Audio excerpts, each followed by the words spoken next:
The Western Bypass is a freeway that runs straight through Windhoek and connects the capital city to towns in the north and south. The road is also known for deadly vehicle accidents that continue unabated, taking many lives. In efforts to curb the high number of accidents and fatalities, the National Road Safety Council under the Ministry of Works and Transport came up with interventions, some of which are already in place.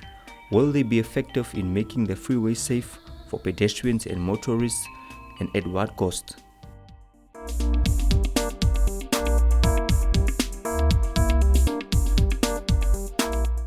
Good evening and welcome to One Exclusive. My name is Joseph Sheefeni. My guest this evening is Eugene Tendekule, Executive Secretary at the National Road Safety Council. Thank you for joining us, Eugene. Thank you very much. We have so much to discuss this evening, including the Western Bypass. But before we get to that, I would like to know about the National Road Safety Council and the role that it plays in terms of ensuring that our roads are safer. Thank you very much for the opportunity.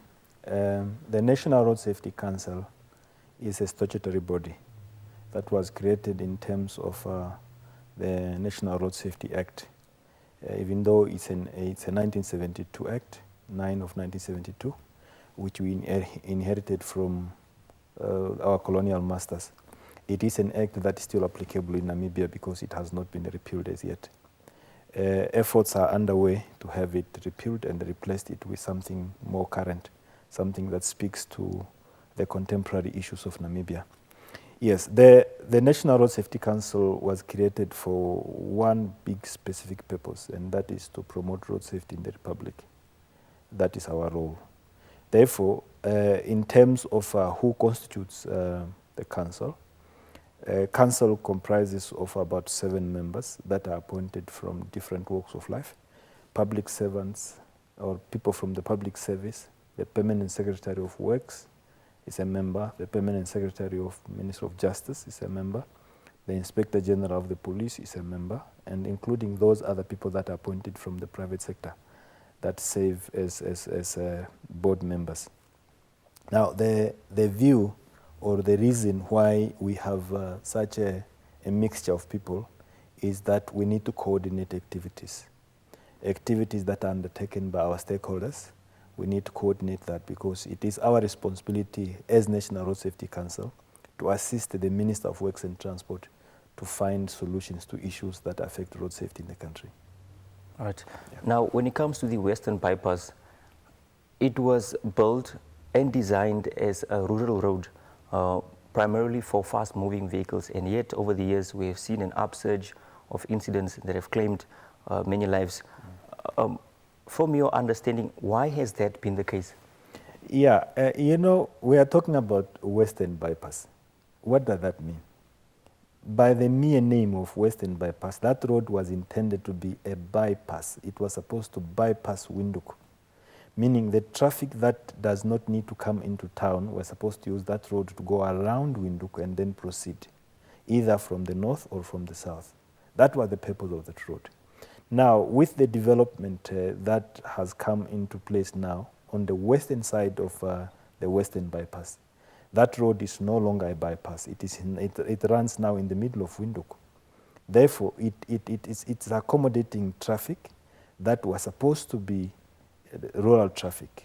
And that's the reason why the speed was always 120 kilometers per hour, because that is a normal general speed that is applicable on our roads, especially the tarred roads. But now we are finding ourselves that road is now in the middle of, it cuts between residential areas and places where people are employed, where they go for greener pastures in terms of employment. And as a result, especially the low-income earners, they are forced to walk instead of using vehicular traffic.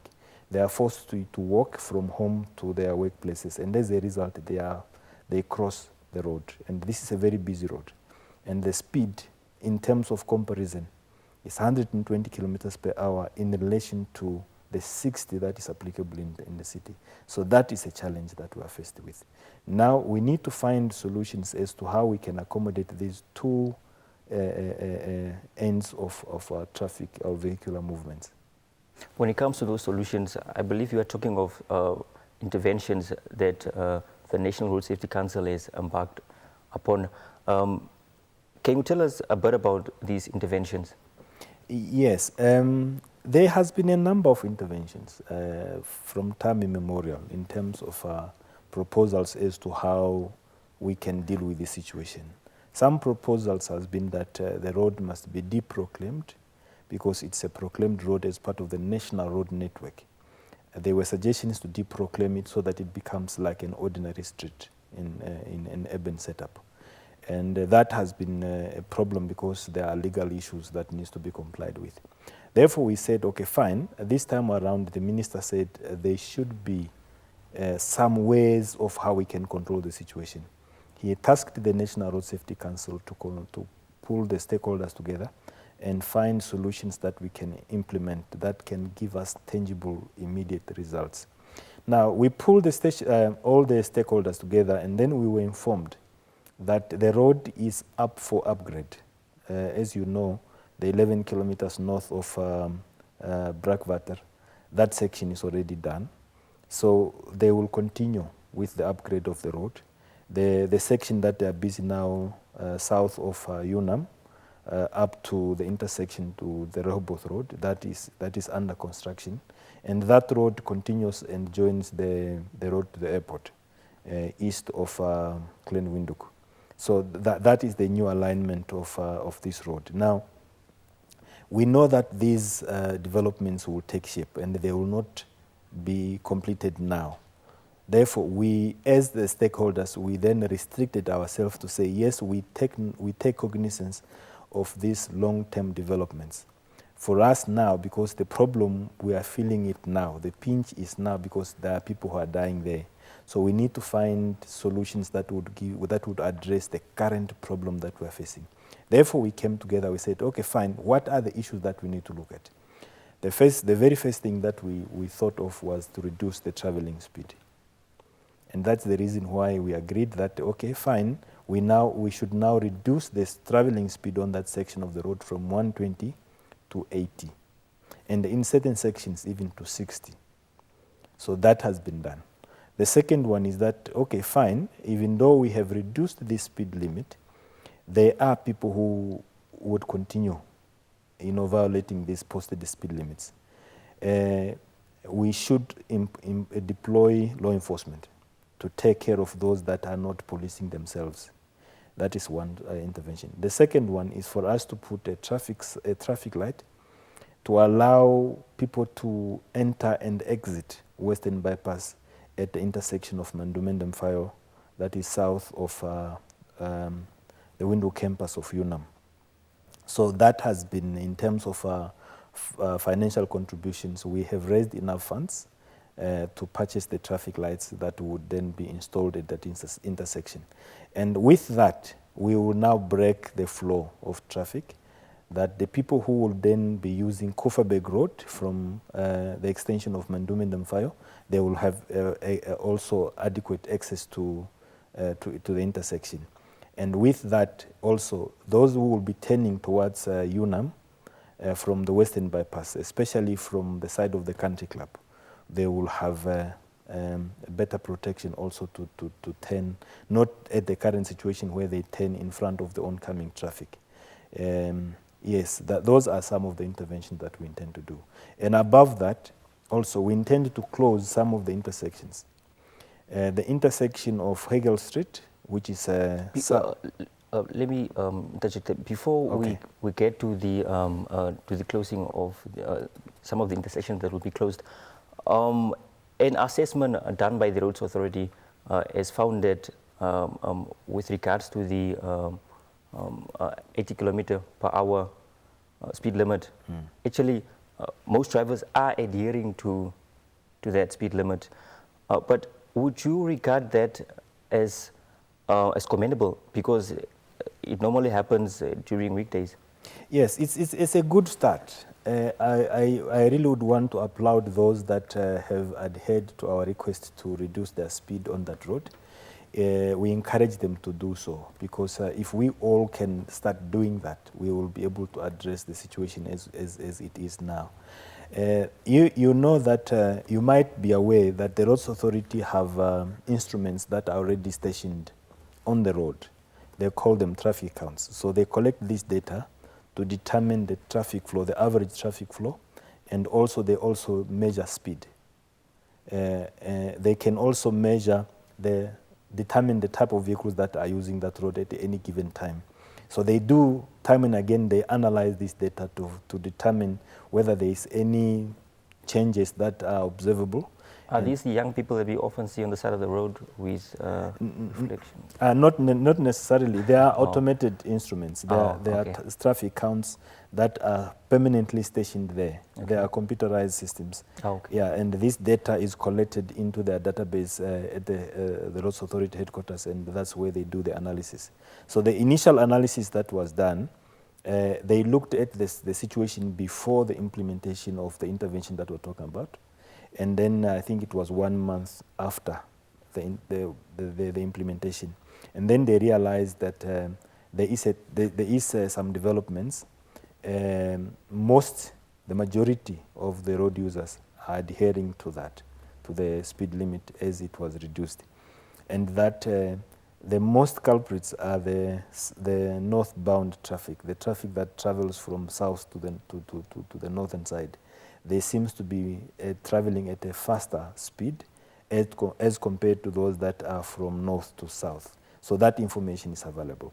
Now we intend to do, or to request them to do another analysis of the same data to see whether there has been improvement from the previous analysis that they've done, and eventually at the end of once all the countermeasures that we intend to introduce, when they are rolled out, we will do the final analysis to see whether there has been a trend in terms of reduction, or is it something that was once off or something like that. We intend to bring that information once it's available to the public also.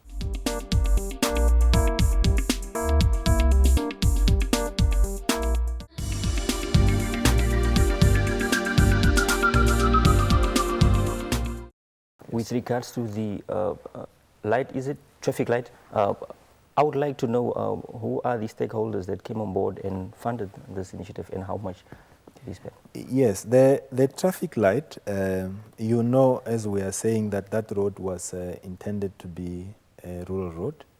Therefore, the traffic lights that needs to be installed, they are specifically traffic lights that will give you the intensity of light that will be visible in the conditions around that road. And then the stakeholders that have contributed, a couple of stakeholders. Initially, there were about 5 stakeholders that we targeted. That is the National Road Safety Council, ourselves. The City of Windhoek was requested also to contribute. And each stakeholder was expected to contribute at least 1/5 of the total amount.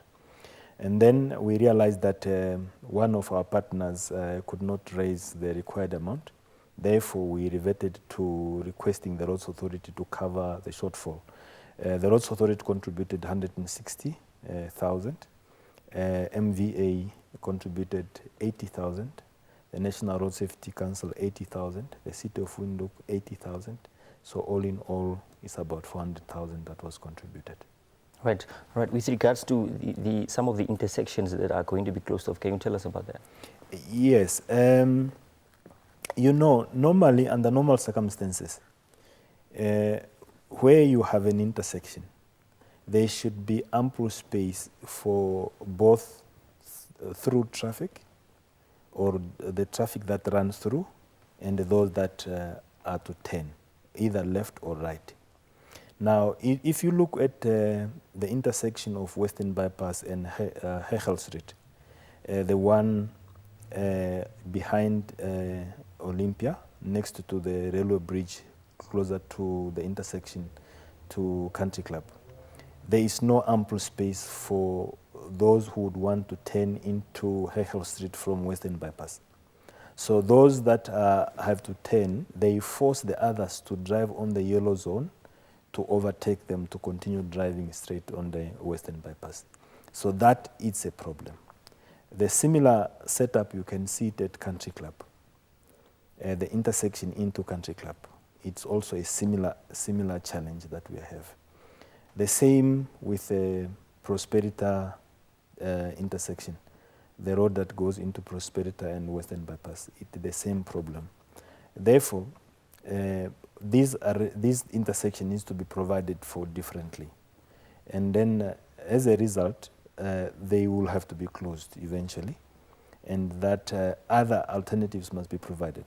Now, before we close, or before these intersections are closed, the Roads Authority, as per legislation, were required to gauge or to seek public opinion or interventions or objections to these proposals. And then they have received quite a number of responses to the notice that was placed in the newspapers, preferably or primarily the printed media. It was there for about a month for the purpose of seeking public engagement on this issue. And then this is analyzed, and then based on the analysis that came out, the recommendation is that yes, we take into account the needs of people's mobility, then the need for people to be mobile, and hence we are not going to close it now until we have provided ample alternatives. And that ample alternatives, in our understanding, is in the form of the traffic light that would then give priority to specific parts of the intersection of Mandume Ndemfayo and the Western bypass.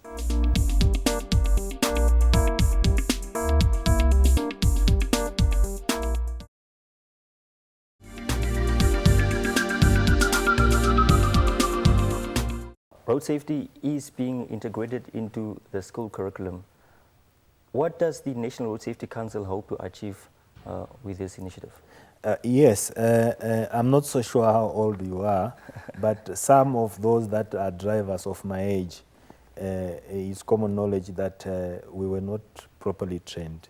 We were trained by our uncles, brothers under a tree. So we have a very little understanding of the impact of our bad driving. Therefore, we intend to, the introduction of road safety into the school curriculum is meant to start building a culture for road safety in the country. We want a new crop of drivers, a new crop of road users that 20 years from now, we should not be sitting with a situation whereby if you make a mistake or you misbehave, and then you are corrected, you then come up with gestures, fingers and insults and things. The road rage issues, we want them to be addressed at the school level, that by the time when these people are now graduating to be drivers or to be road users, adult road users, they have a better appreciation of what road safety should be. So you want them to become more disciplined? Yes, they should be more disciplined on the road than us, their parents. Now, yes. Speaking of attitude, I would like to know how important is self-regulation compared to policing? Yes, for example, if I could just give you an example of what has transpired in South Africa. There is this new book about the issues that are happening in South Africa surrounding the president and the rest of the things. Yeah, when that book came out, there was an attempt to take it out of the market. And as a result of that intervention, it was sold out. The reason what I'm trying to bring across is that the attitude that is forced from outside does not hold. Okay? It does not hold. The change, if you want to see a change in behavior, people should change from within themselves. And that is the reason why we would want to have a better educated road users 20 years from now, so that we can have people who can understand that the change that we would want to see on the road does not happen because there is a policeman in front of us. That change should happen because we understand and we take our safety into account ourselves. We should self-regulate. instead of waiting for somebody to force us to behave. When we are forced to behave, by human nature, we resist to be forced to behave, including our children at the same home. In our homes, you tell the children, say, I don't want you to do this. They would want to experiment and see, why do you want them not to do that, what you're preventing them from doing? So instead of doing that, let them experiment, then they realize, oh, I will bend my finger here. Then they will know, it is danger for me to do A, B, C, D. So we want that better understanding that if we self-police, if we self-regulate, if we behave for not because we are afraid of the police, but we behave because it's good to do so, then we will start to see a better change. I would like to take you back to where you mentioned the yellow zone. How big of a problem is this, where people drive on the yellow zone? Yeah, Namibians are notorious, sorry to use the word, for that. You drive from here to the coast. You will see people forcing you off the road because they would want you to drive on the yellow line zone so that you can allow them to pass. But the issue is the yellow zone in this country was never meant for people to drive in. It was meant for recovery purposes. If you have a breakdown, that's where you can pull your car safely out of the free flow of traffic. That was the purpose. But now if there's a car that is standing there and then you want to drive in there, what will happen? It will create a very, very awkward situation. Therefore, we discourage people from driving in the yellow zone because it was never meant for that. The other issue also that is worrisome is that people tend to use their indicators to show the person from driving behind to overtake. You switch on your right hand indicator to indicate to the driver behind you to overtake. That is illegal. We should not do that, because when we do so, the message that we should be sending is that we are turning to the right. But if we continue to do that, and everybody take it for granted that when you indicate, it means I must overtake, and in the process you intend to turn right, what will happen? So we would want to discourage people from doing that. These are illegal maneuvers, yellow zone driving, and using your right hand indicator to indicate to somebody from behind to overtake. It's illegal. We should not do so. Let the person himself, because he is trained as a driver, he knows when to overtake and when not to overtake. It is his prerogative, it is his duty to ensure that by the time when you overtake, it is safe to do so, not for you to help him. I think the message is clear. Right. Tendakule, my very last question, what is your message to road users as the December holidays approach? Yes, December holidays are coming, and then as usual, the road safety fraternity would be extremely busy. Engagements have already started. I think you are aware of the engagement of or the initiative by the churches in terms of the prayers that they are offering. That is part of it. We will commemorate our Africa Road Safety Day on the 19th of November, which is part of the preparation or the culmination towards the festive season. There will be activities that would then be undertaken by all the stakeholders. But most importantly is that we as road using public, we should take our safety very seriously and then adhere to the rules of the road. These rules of the road are there not because they want to harass us. No, they are meant for our own safety. That should be my message as we prepare for the festive season. I thank you. So let me thank you again for talking to us. Thank you very much. All right. And with that, we have come to the end of the show. But before we say goodbye, be sure to share your views with us on our social media pages. From me, Joseph Sheefeni, thank you for watching and goodbye.